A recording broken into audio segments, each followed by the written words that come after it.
I've officially uploaded 100 1920s poem readings, and I think I'm gonna stop there, at least for now. But I thought I'd make a full collection of the poems I've covered before I stop. So without further ado, here's a bunch of 1920s poems.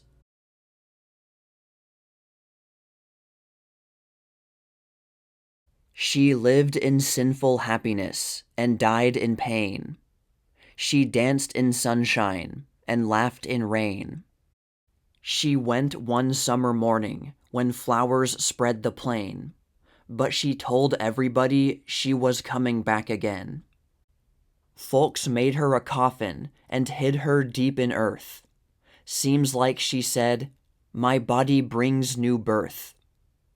For sure there grew flowers, and tall young trees, and sturdy weeds and grasses to sway in the breeze.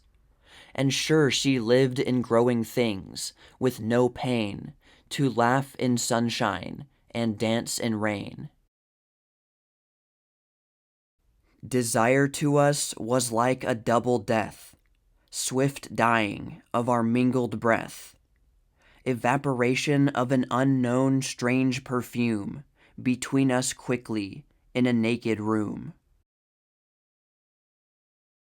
We have tomorrow bright before us like a flame, yesterday a night gone thing, a sundown name, and dawn today, broad arch above the road we came. We march. I got a job now, running an elevator in the Denison Hotel in Jersey. Job ain't no good though, no money around. Jobs are just chances, like everything else. Maybe a little luck now, maybe not. Maybe a good job sometimes. Step out of the barrel, boy. 2 new suits and a woman to sleep with. Maybe no luck for a long time. Only the elevators going up and down, or somebody else's shoes to shine, or greasy pots in a dirty kitchen. I've been running this elevator too long. Guess I'll quit now. We run, we run. We cannot stand these shadows. Give us the sun.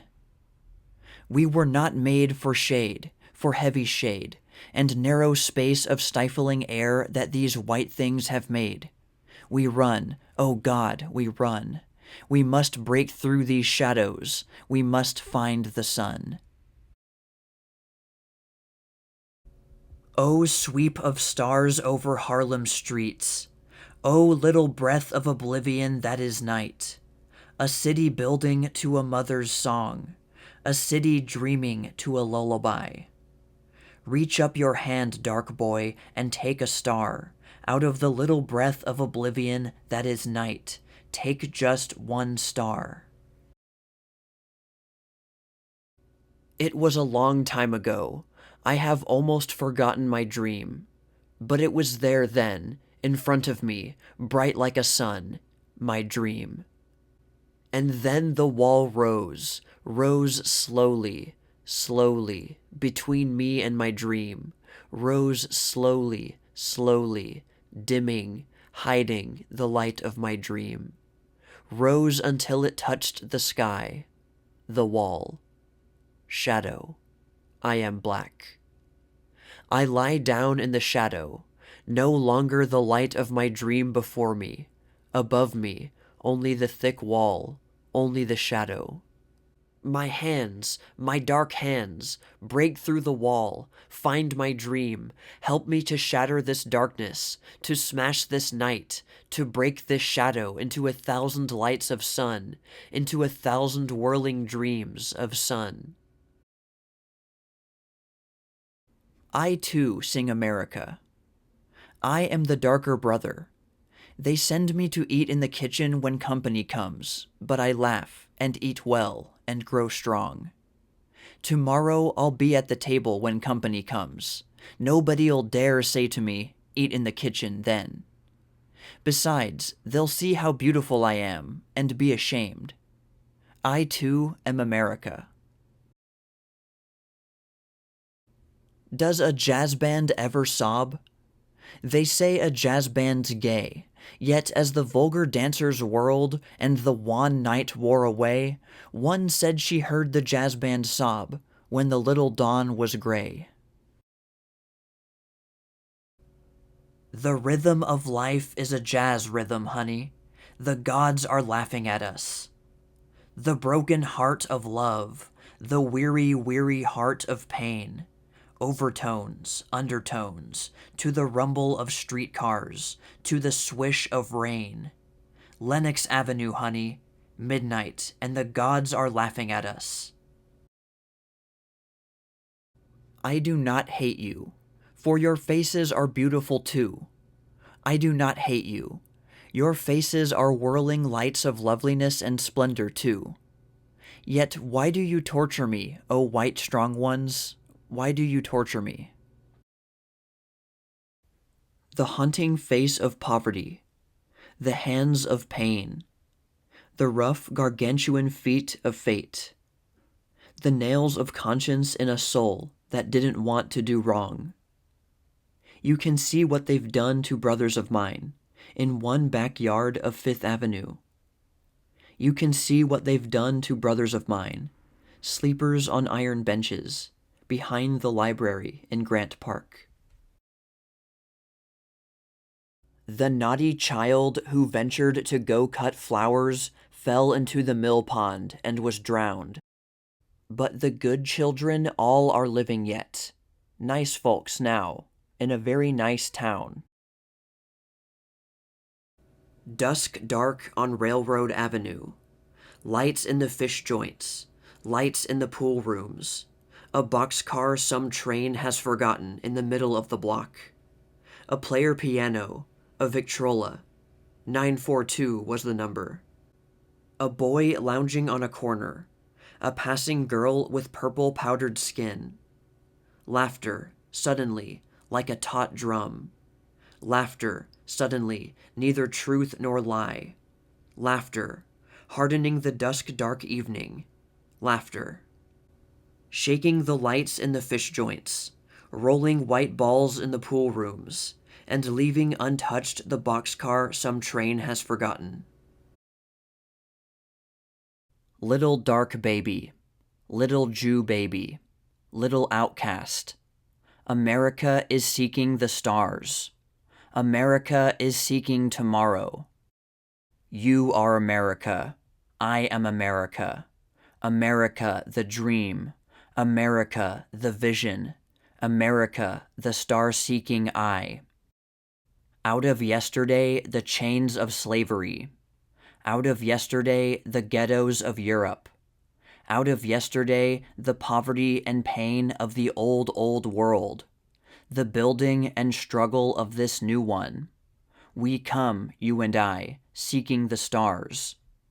You and I, you of the blue eyes and the blonde hair, I of the dark eyes and the crinkly hair. You and I offering hands, being brothers, being one, being America. You and I. And I? Who am I? You know me. I am Crispus Attucks at the Boston Tea Party.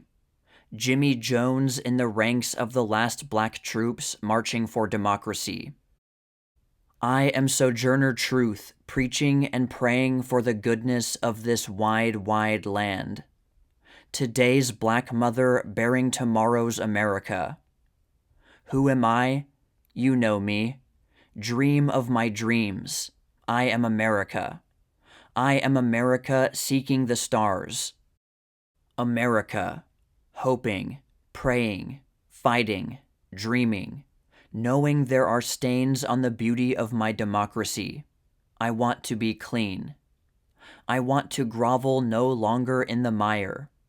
I want to reach always after stars. Who am I? I am the ghetto child. I am the dark baby.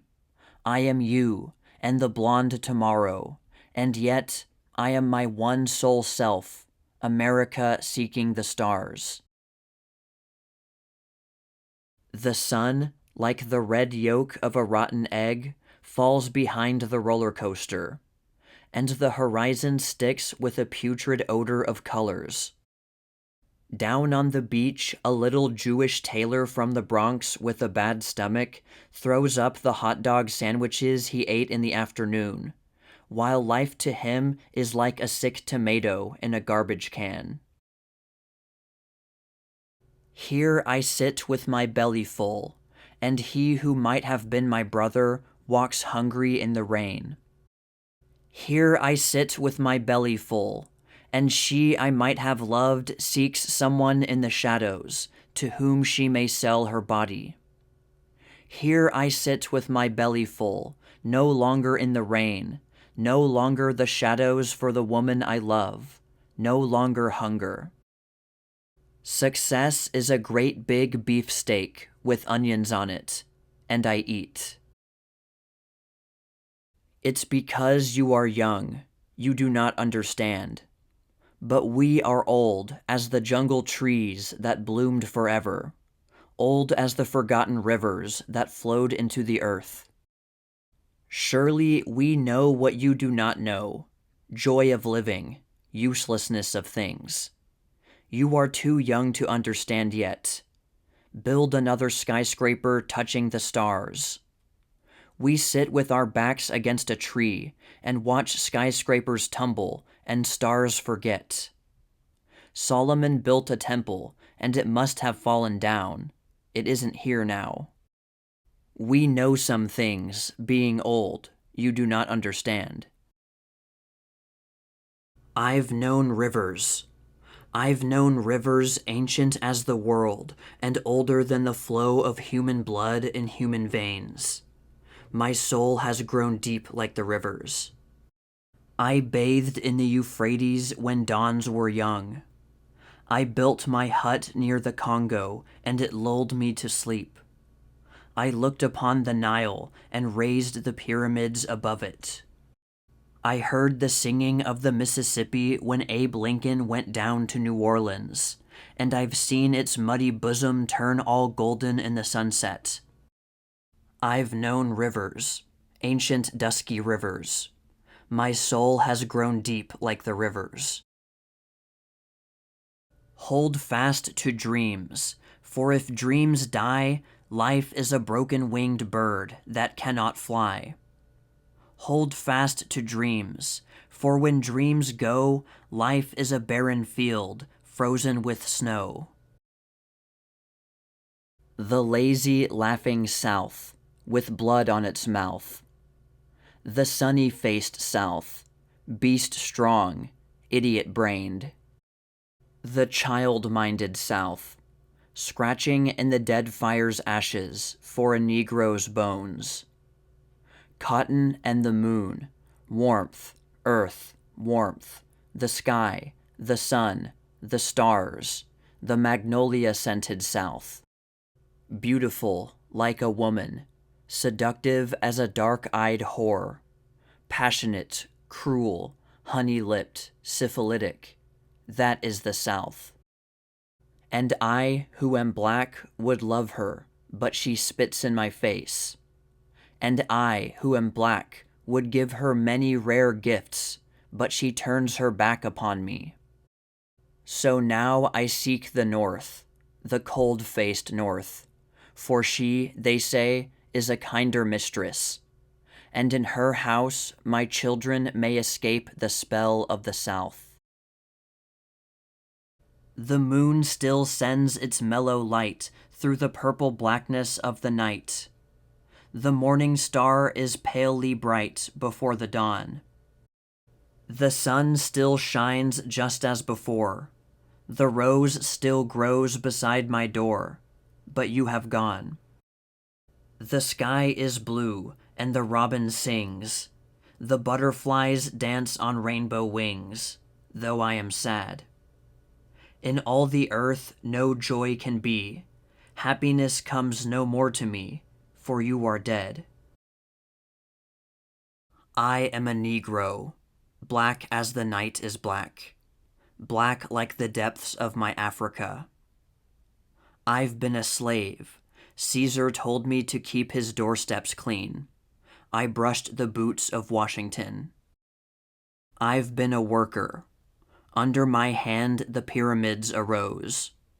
I made mortar for the Woolworth building. I've been a singer. All the way from Africa to Georgia, I carried my sorrow songs. I made ragtime. I've been a victim. The Belgians cut off my hands in the Congo. They lynch me still in Mississippi. I am a Negro, black as the night is black, black like the depths of my Africa. Today like yesterday, tomorrow like today. The drip, drip, drip of monotony is wearing my life away. Today like yesterday, tomorrow like today. Aunt Sue has a head full of stories. Aunt Sue has a whole heart full of stories. Summer nights on the front porch, Aunt Sue cuddles a brown-faced child to her bosom and tells him stories. Black slaves working in the hot sun, and black slaves walking in the dewy night, and black slaves singing sorrow songs on the banks of a mighty river, mingle themselves softly in the flow of old Aunt Sue's voice. Mingle themselves softly in the dark shadows that cross and recross Aunt Sue's stories. And the dark-faced child, listening, knows that Aunt Sue's stories are real stories. He knows that Aunt Sue never got her stories out of any book at all, but that they came right out of her own life. The dark-faced child is quiet of a summer night, listening to Aunt Sue's stories.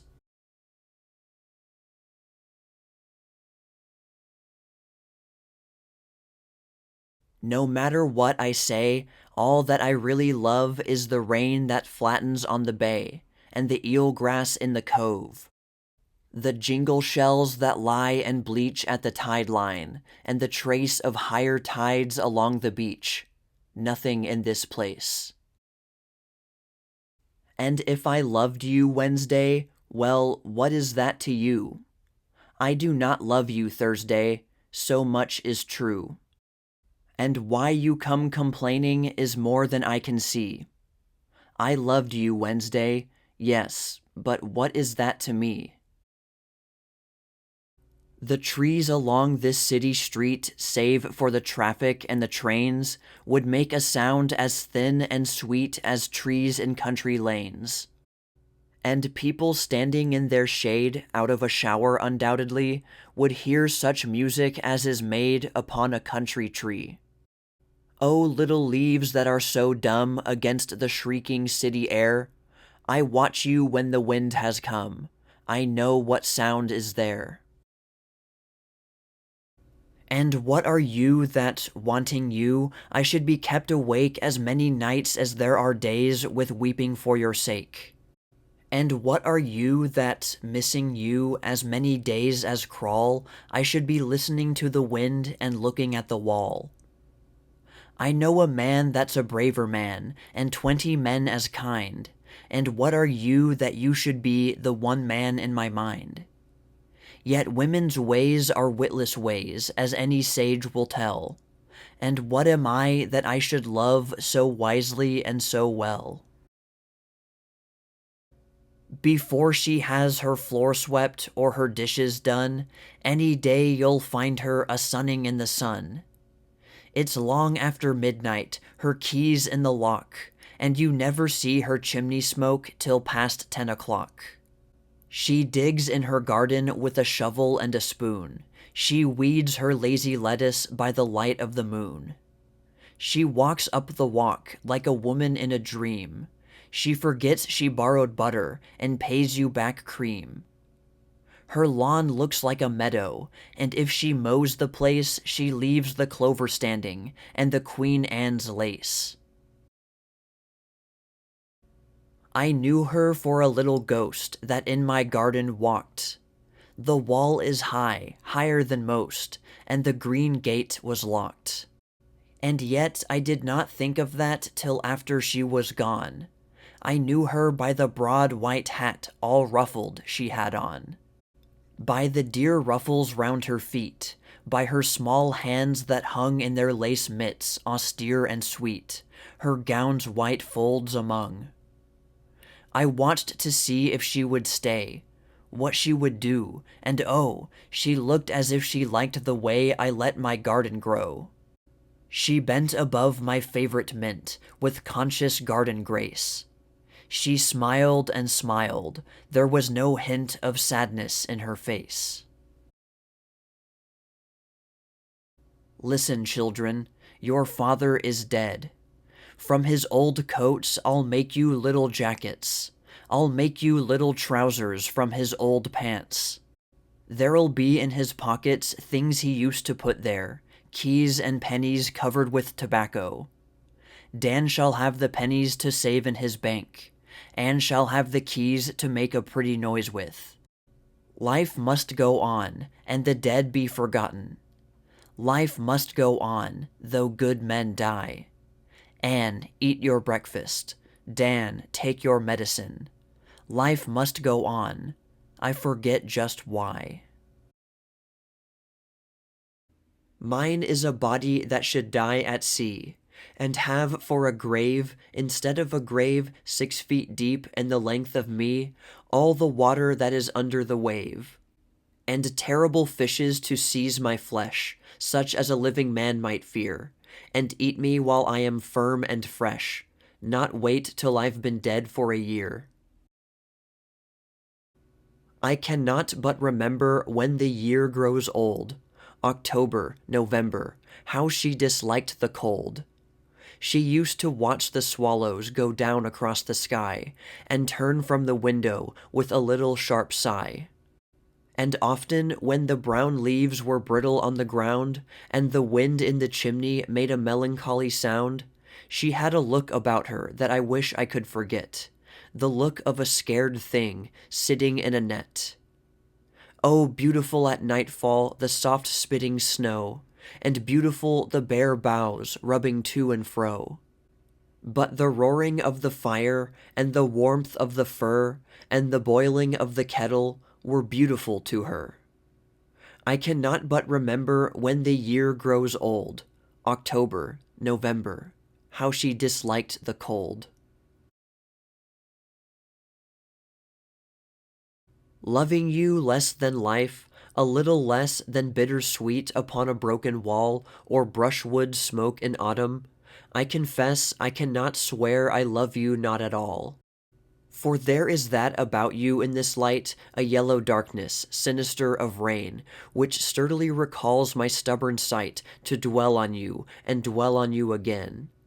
And I am made aware of many a week I shall consume, remembering in what way your brown hair grows about your brow and cheek, and what divine absurdities you say, till all the world, and I, and surely you, will know I love you, whether or not I do. I, being born a woman and distressed by all the needs and notions of my kind, am urged by your propinquity to find your person fair, and feel a certain zest to bear your body's weight upon my breast. So subtly is the fume of life designed to clarify the pulse and cloud the mind, and leave me once again undone, possessed. Think not for this, however, the poor treason of my stout blood against my staggering brain. I shall remember you with love or season, my scorn with pity, let me make it plain. I find this frenzy insufficient reason for conversation when we meet again. Sorrow, like a ceaseless rain, beats upon my heart. People twist and scream in pain. Dawn will find them still again. This has neither wax nor wane, neither stop nor start. People dress and go to town. I sit in my chair. All my thoughts are slow and brown. Standing up or sitting down, little matters, or what gown or what shoes I wear. I will be the gladdest thing under the sun. I will touch 100 flowers and not pick one. I will look at cliffs and clouds with quiet eyes, watch the wind bow down the grass, and the grass rise. And when lights begin to show up from the town, I will mark which must be mine, and then start down. Death devours all lovely things. Lesbia with her sparrow shares the darkness, presently, every bed is narrow.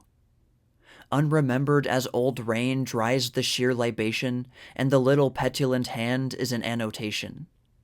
After all, my erstwhile dear, my no longer cherished, need we say it was not love, now that love is perished? To what purpose, April, do you return again? Beauty is not enough. You can no longer quiet me with the redness of little leaves opening stickily.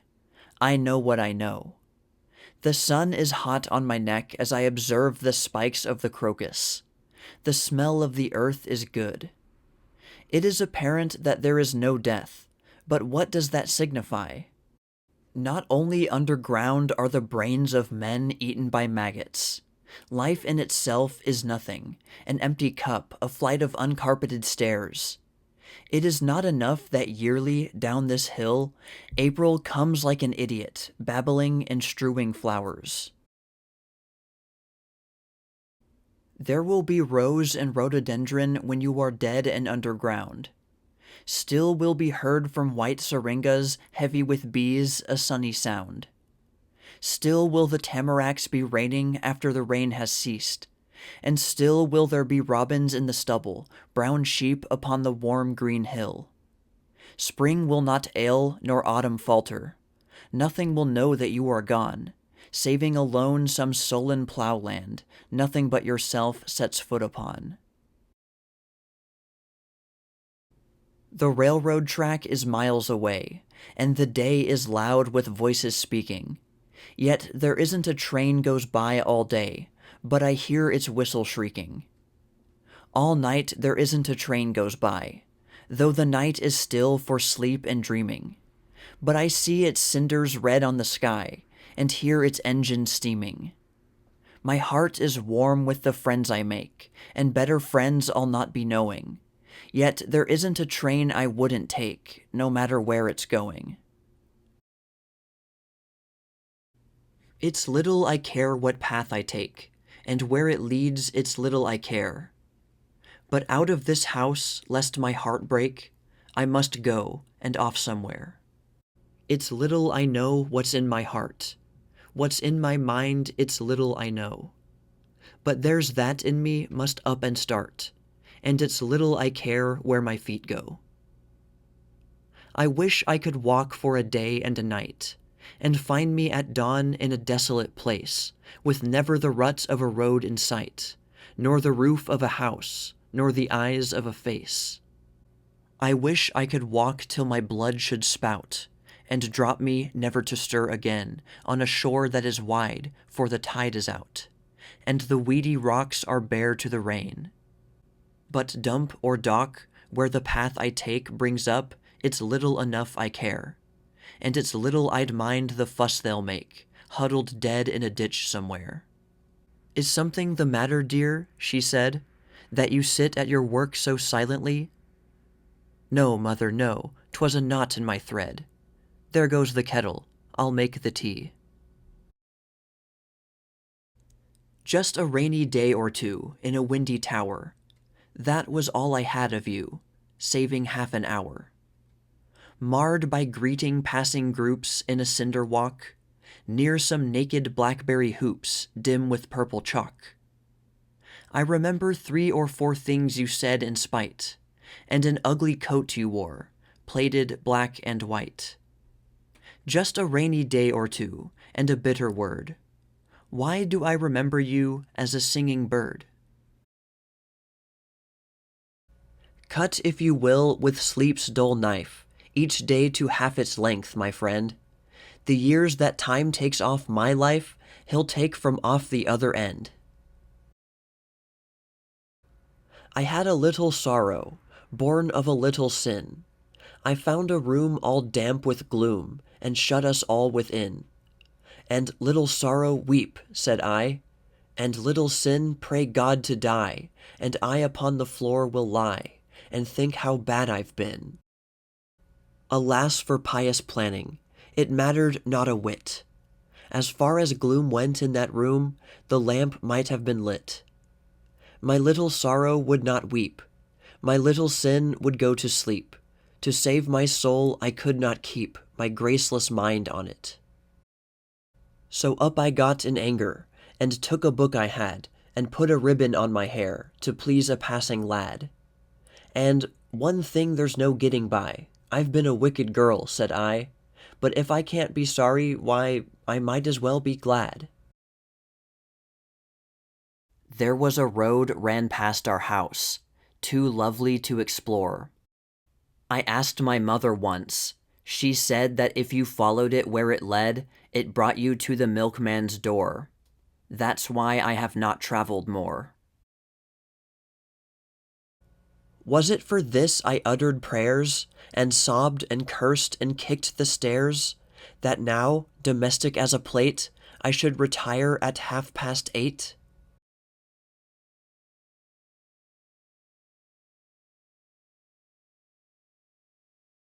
All crying, we will go with you, O wind, the foliage follow him, leaf and stem, but a sleep oppresses them as they go, and they end by bidding him stay with them. Since ever they flung abroad in spring, the leaves had promised themselves this flight, who now would fain seek sheltering wall, or thicket, or hollow place for the night. And now they answer his summoning blast with an ever vaguer and vaguer stir, or at utmost a little reluctant whirl that drops them no further than where they were.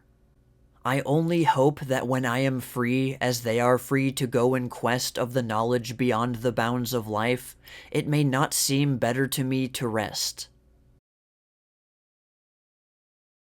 Spades take up leaves no better than spoons, and bags full of leaves are light as balloons. I make a great noise of rustling all day, like rabbit and deer running away. But the mountains I raise elude my embrace, flowing over my arms and into my face. I may load and unload again and again, till I fill the whole shed, and what have I then?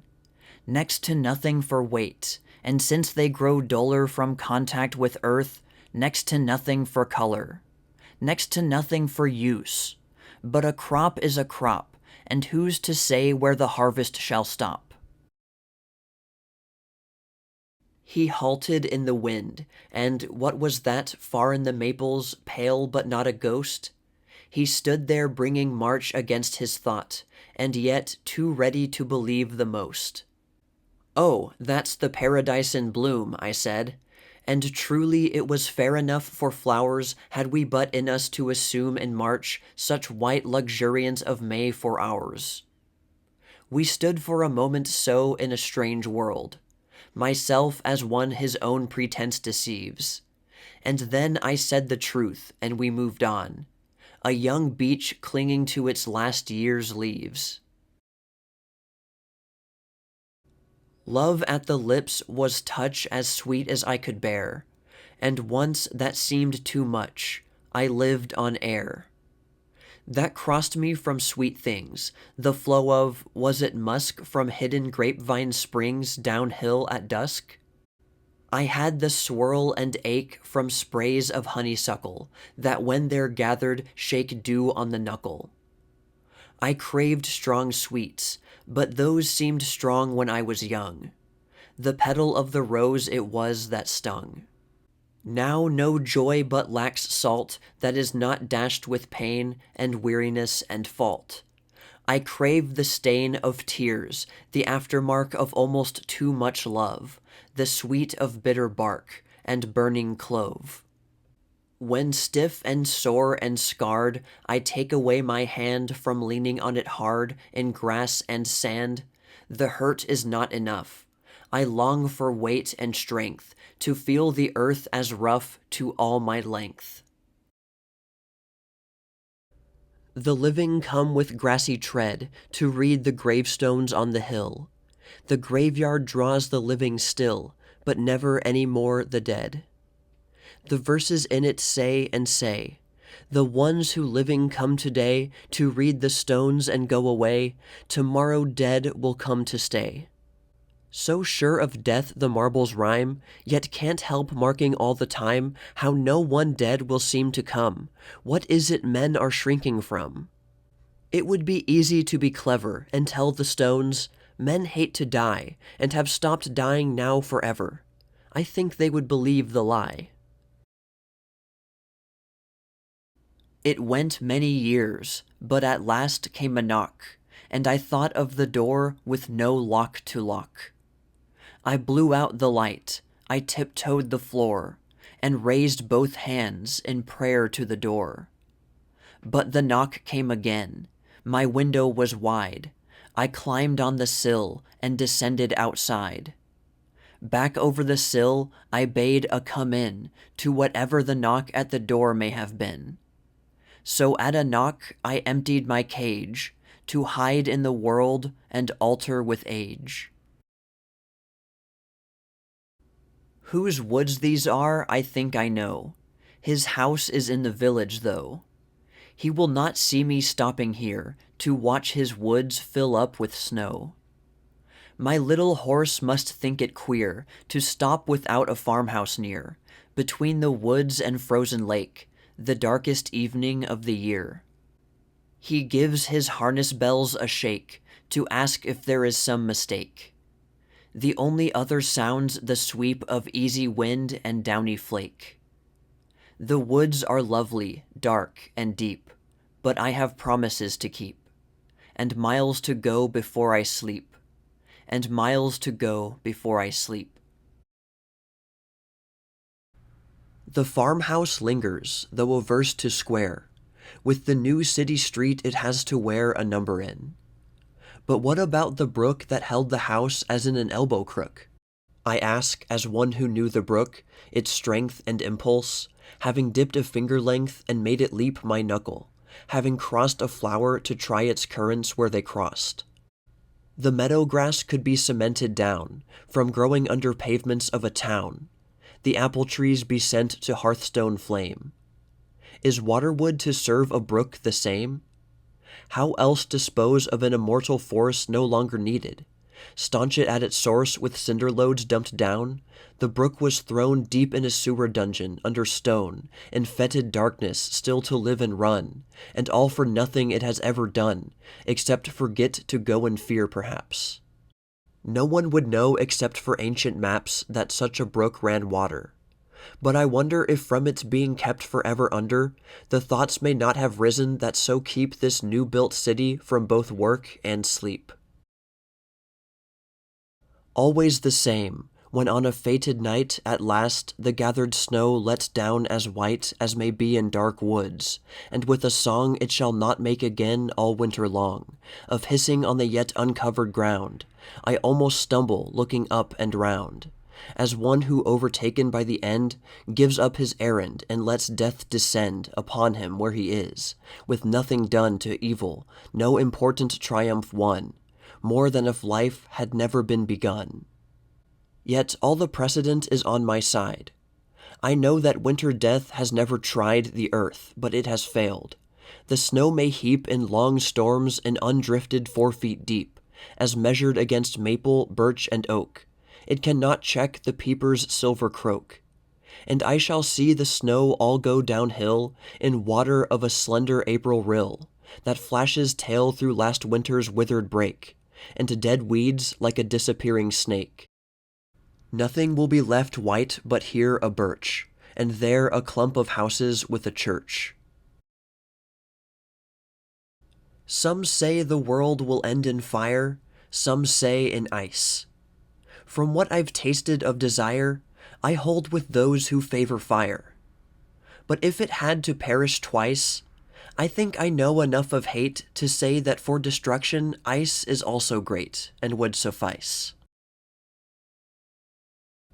Nature's first green is gold, her hardest hue to hold, her early leafs a flower, but only so an hour. Then leaf subsides to leaf, so Eden sank to grief, so dawn goes down to day, nothing gold can stay.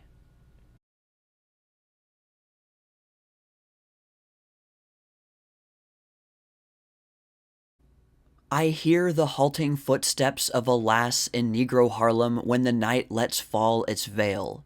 I see the shapes of girls who pass to bend and barter at desire's call. Ah, little dark girls who in slippered feet go prowling through the night from street to street. Through the long night until the silver break of day, the little gray feet know no rest. Through the lone night until the last snowflake has dropped from heaven upon the earth's white breast. The dusky, half-clad girls of tired feet are trudging, thinly shod, from street to street. Ah, stern, harsh world, that in the wretched way of poverty, dishonor, and disgrace has pushed the timid little feet of clay, the sacred brown feet of my fallen race. Ah, heart of me, the weary, weary feet in Harlem wandering from street to street.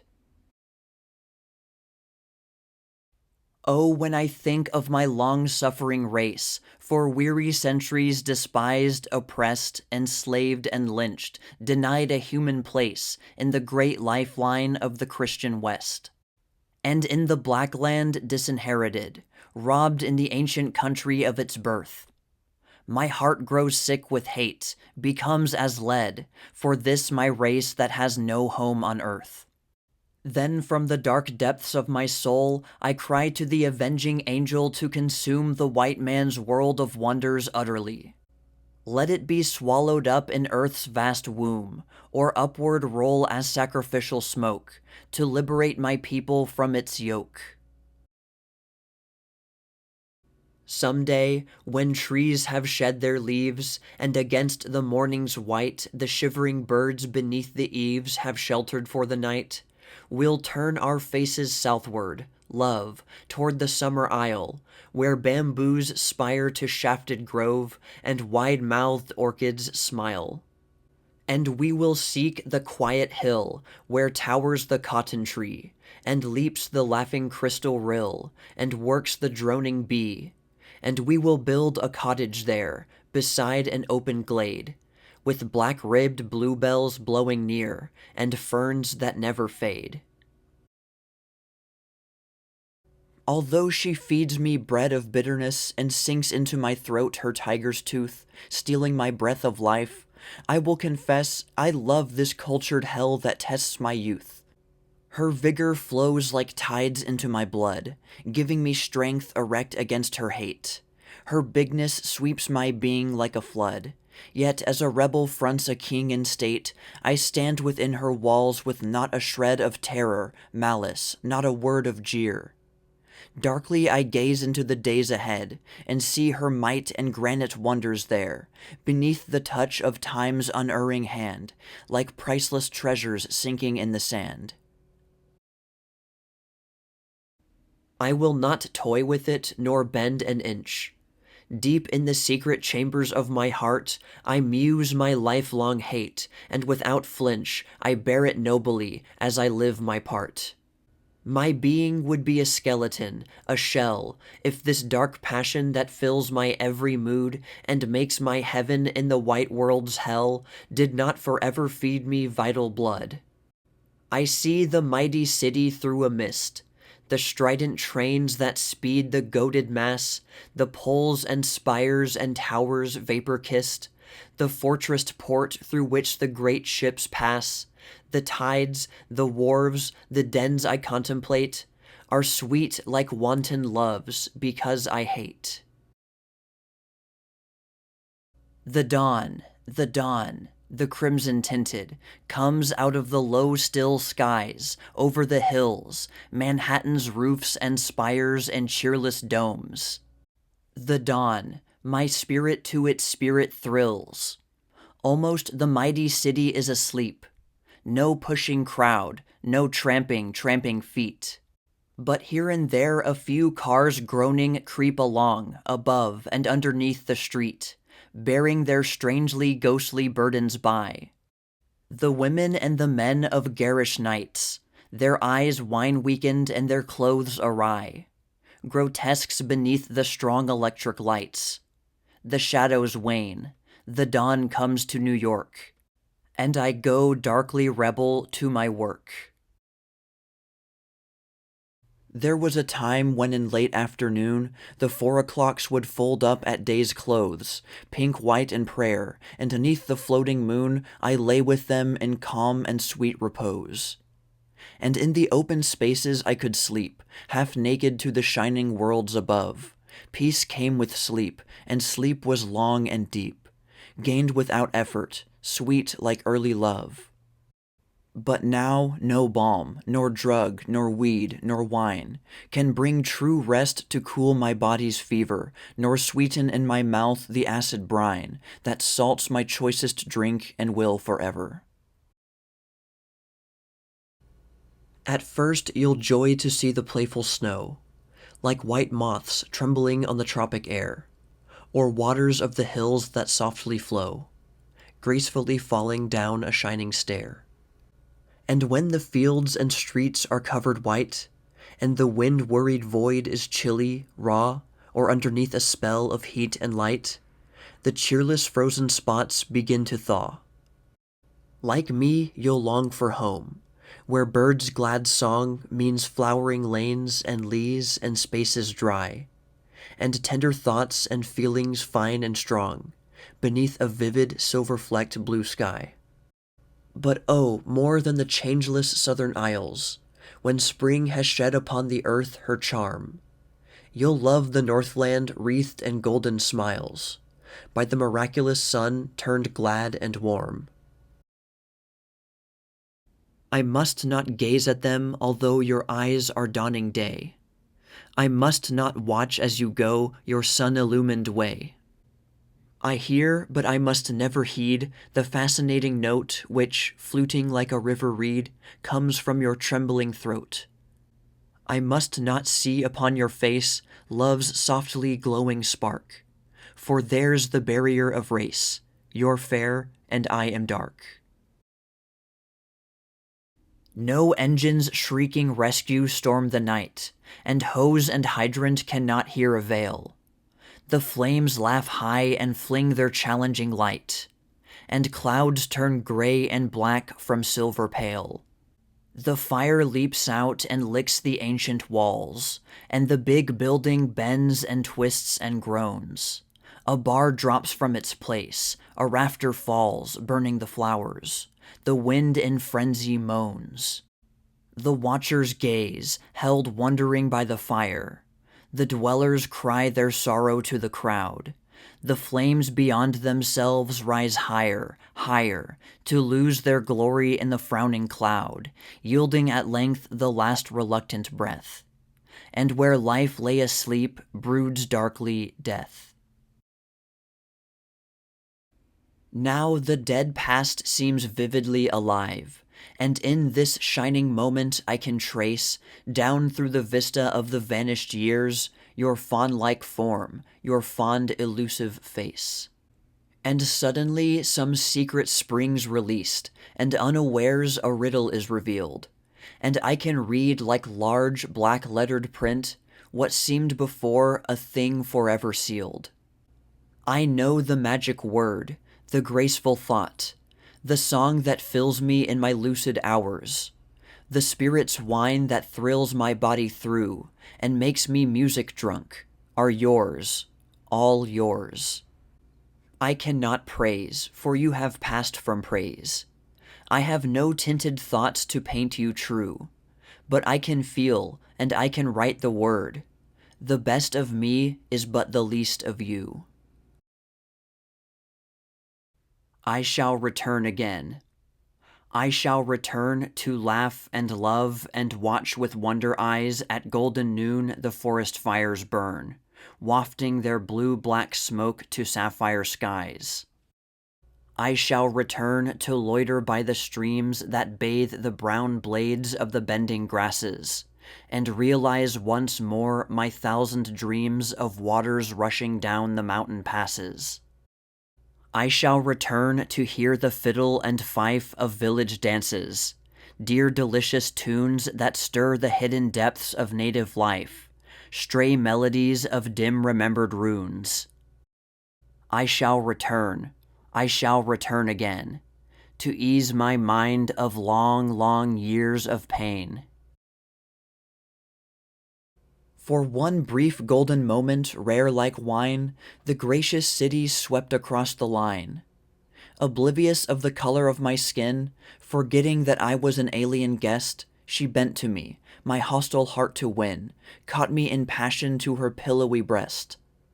The great, proud city, seized with a strange love, bowed down for one flame hour my pride to prove.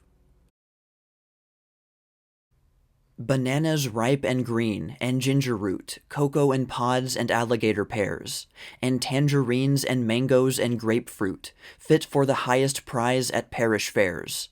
Set in the window, bringing memories of fruit trees laden by low-singing rills, and dewy dawns and mystical blue skies, in benediction over nun-like hills. My eyes grew dim, and I could no more gaze. A wave of longing through my body swept, and, hungry for the old familiar ways, I turned aside and bowed my head and wept. Roar of the rushing train fearfully rocking, impatient people jammed in line for food, the rasping noise of cars together knocking, and worried waiters, some in ugly mood, crowding into the choking pantry hole to call out dishes for each angry glutton, exasperated, grown beyond control, from waiting for his soup or fish or mutton. At last the station's reached, the engine stops. For bags and wraps the red caps circle round. From off the step the passenger lightly hops, and seeks his cab or tramcar homeward bound. The waiters pass out weary, listless, glum, to spend their tips on harlots, cards, and rum. About me, young and careless feet linger along the garish street. Above, 100 shouting signs shed down their bright fantastic glow upon the merry crowd and lines of moving carriages below. Oh, wonderful is Broadway, only my heart is lonely. Desire naked, linked with passion, goes strutting by in brazen fashion. From playhouse, cabaret, and inn, the rainbow lights of Broadway blaze, all gay without, all glad within. As in a dream, I stand and gaze at Broadway, shining Broadway. Only my heart is lonely. Far down, down through the city's great gaunt gut, the gray train rushing bears the weary wind. In the packed cars the fans the crowd's breath cut, leaving the sick and heavy air behind. And pale-cheeked children seek the upper door to give their summer jackets to the breeze. Their laugh is swallowed in the deafening roar of captive wind that moans for fields and seas. Seas cooling warm where native schooners drift through sleepy waters, while gulls wheel and sweep, waiting for windy waves the keels to lift lightly among the islands of the deep. Islands of lofty palm trees blooming white, that lend their perfume to the tropic sea, where fields lie idle in the dew-drenched night, and the trades float above them fresh and free. When I have passed away and am forgotten, and no one living can recall my face, when under alien sod my bones lie rotten, with not a tree or stone to mark the place, perchance a pensive youth, with passion burning for olden verse that smacks of love and wine, the musty pages of old volumes turning, may light upon a little song of mine, and he may softly hum the tune and wonder who wrote the verses in the long ago. Or he may sit him down a while to ponder upon the simple words that touch him so.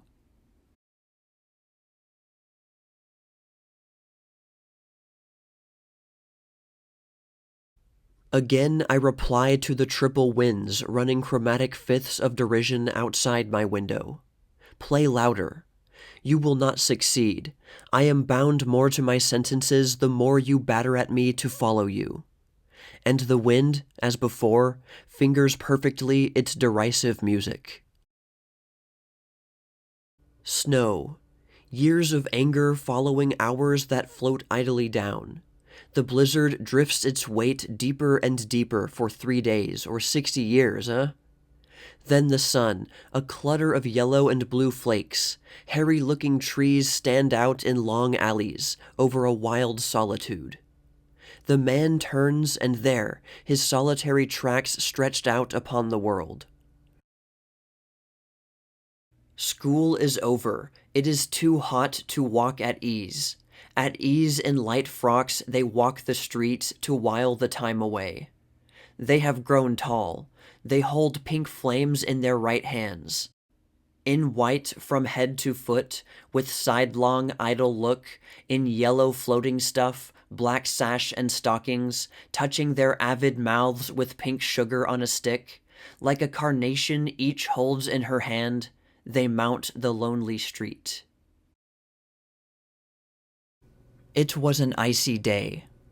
We buried the cat and took her box and set fire to it in the backyard. Those fleas that escaped earth and fire died by the cold.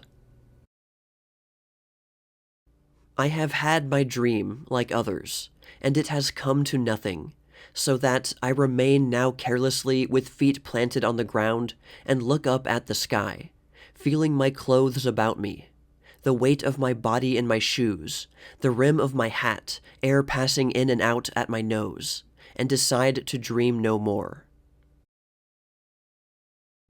By constantly tormenting them with reminders of the lice in their children's hair, the school physician first brought their hatred down on him, but by this familiarity they grew used to him, and so, at last, took him for their friend and adviser. My wife's new pink slippers have gay pom-poms. There is not a spot or a stain on their satin toes or their sides. All night they lie together under her bed's edge. Shivering, I catch sight of them and smile in the morning. Later, I watch them descending the stair, hurrying through the doors and round the table, moving stiffly with a shake of their gay pom-poms. And I talk to them in my secret mind out of pure happiness.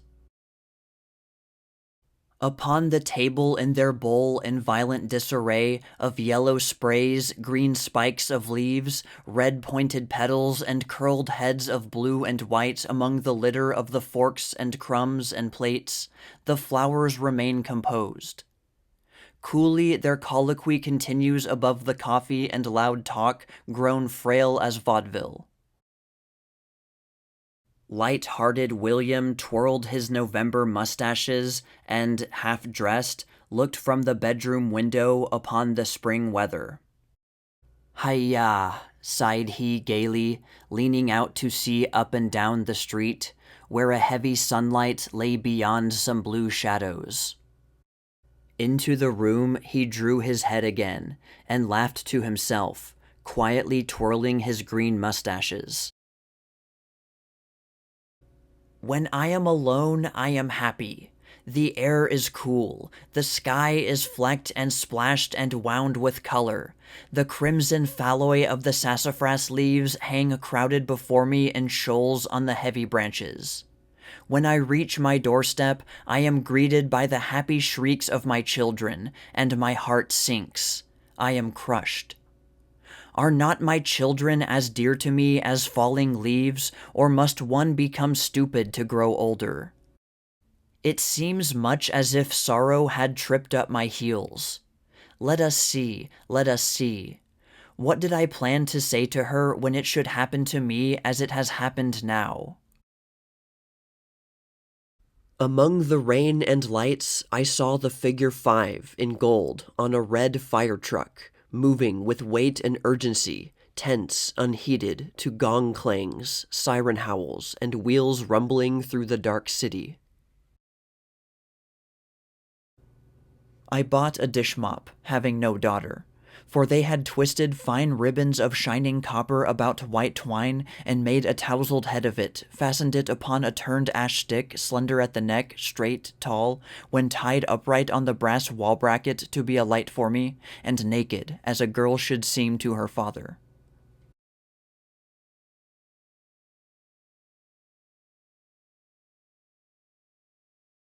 Shake back your head, O red-headed girl.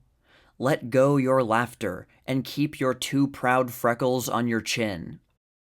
Somewhere is a man looking for a red-headed girl, and someday maybe he will look into your eyes for a restaurant cashier and find a lover maybe. Around and around go 10,000 men, hunting a red-headed girl with 2 freckles on her chin. I have seen them hunting, hunting. Shake back your hair. Let go your laughter. Mary has a thingamajig clamped on her ears, and sits all day taking plugs out and sticking plugs in. Flashes and flashes, voices and voices, calling for ears to pour words in. Faces at the ends of wires asking for other faces at the ends of other wires. All day taking plugs out and sticking plugs in. Mary has a thingamajig clamped on her ears. It's a jazz affair, drum crashes and cornet razzes. The trombone pony neighs, and the tuba jackass snorts. The banjo tickles and titters too awful. The chippies talk about the funnies in the papers. The cartoonists weep in their beer. Ship riveters talk with their feet to the feet of floozies under the tables. A quartet of white hopes mourn with interspersed snickers. I got the blues, I got the blues, I got the blues. And, as we said earlier, the cartoonists weep in their beer. I painted on the roof of a skyscraper. I painted a long while and called it a day's work. The people on a corner swarmed, and the traffic cop's whistle never let up all afternoon. They were the same as bugs, many bugs on their way, those people on the go or at a standstill. And the traffic cop a spot of blue, a splinter of brass, where the black tides ran around him, and he kept the street. I painted a long while, and called it a day's work. Policeman in front of a bank, 3 a.m. Lonely. Policeman State and Madison. High noon. Mobs. Cars. Parcels. Lonely. Woman in suburbs. Keeping night watch on a sleeping typhoid patient. Only a clock to talk to. Lonesome. Woman selling gloves. Bargain day department store. Furious crazy work of many hands slipping in and out of gloves. Lonesome. My shirt is a token and symbol, more than a cover for sun and rain. My shirt is a signal and a teller of souls. I can take off my shirt and tear it, and so make a ripping, razzly noise, and the people will say, "Look at him tear his shirt." I can keep my shirt on. I can stick around and sing like a little bird, and look 'em all in the eye and never be fazed. I can keep my shirt on. Hats. Where do you belong? What is under you? On the rim of a skyscraper's forehead, I looked down and saw hats. 50,000 hats. Swarming with a noise of bees and sheep, cattle and waterfalls. Stopping with a silence of seagrass, a silence of prairie corn. Hats. Tell me your high hopes. I wandered down on Clinton Street south of Polk and listened to the voices of Italian children quarreling. It is a cataract of coloratura, and I could sleep to their musical threats and accusations. They put up big wooden gods. Then they burned the big wooden gods, and put up brass gods, and, changing their minds suddenly, knocked down the brass gods and put up a dough-face god with gold earrings. The poor mutts, the pathetic slant heads. They didn't know a little tin god is as good as anything in the line of gods, nor how a little tin god answers prayer and makes rain and brings luck the same as a big wooden god, or a brass god, or a dough-face god with golden earrings. I saw a famous man eating soup. I say he was lifting a fat broth into his mouth with a spoon. His name was in the newspapers that day, spelled out in tall black headlines, and thousands of people were talking about him. When I saw him, he sat bending his head over a plate, putting soup in his mouth with a spoon. There will be a rusty gun on the wall, sweetheart, the rifle grooves curling with flakes of rust. A spider will make a silver string nest in the darkest, warmest corner of it. The trigger and the rangefinder, they too will be rusty, and no hands will polish the gun, and it will hang on the wall. Forefingers and thumbs will point absently and casually toward it. It will be spoken among half-forgotten, wished-to-be-forgotten things. They will tell the spider, "Go on, you're doing good work."